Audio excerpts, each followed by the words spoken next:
Salam dostlar, bugün sizlerle gördüğünüz gibi ilk uçuşumuzu Azal təyyarəsiyle eləyirik. Bir dəqiqə sizə çöldən göstərim baxın. Baxın belədir təyyarəmiz. Hələ yeni başlayıram da gördüğünüz gibi.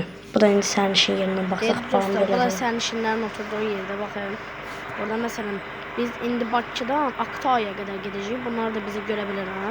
Yani xəritələrə gedirik ya da samolyotun üstü. Mesela sürücümüzə keçək. Bir dəqiqə artıraq. Yavaş yavaş qalxa bilərik.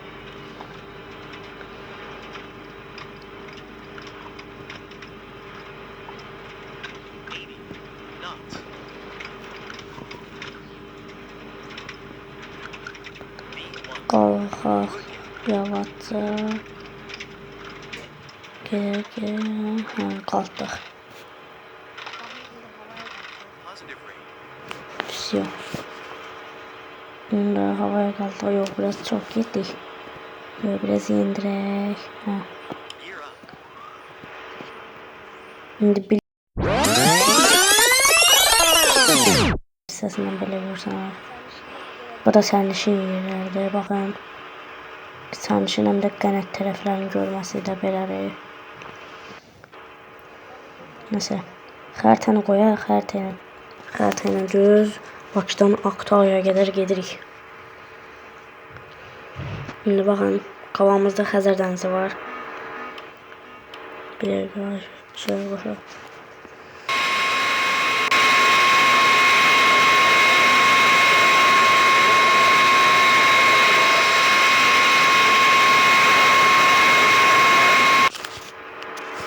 Nasıl bakın teorenti belədir. İşte bu da oturacaq tərəflərdə. Yəni oturacaq yox da sürücü düymələri. İndi Xəzər dənizinin üstündəyik. Hələ ki gedirik dostlar. Ne olur samolyota. Dəqiqə. Döndürmək də çətindir. Gözlə. Dostlar. İndi mən yeni sürücüyəm. İnşallah ki kaza eləmərik. Çok görünür. Yine biraz aşağı inek. Yavaşça samolyotumuzu aşağı. Ben de denizi göründü. Neyse. Hareket edeceğiz. İnşallah kaza eləməyik. Ne kadar neyse güzel. Neyse az yolumuz kaldı. Böyle teyyarın içinden görmüşsün.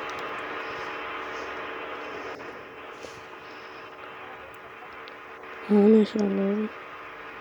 Evet indireyim.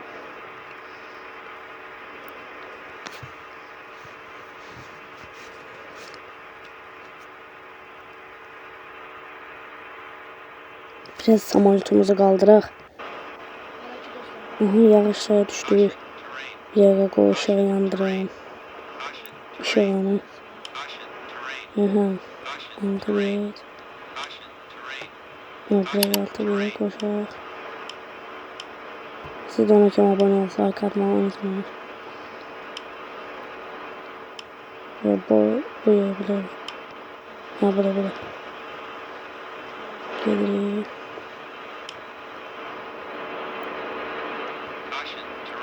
Acaba bu samolyotun yaşadaydı.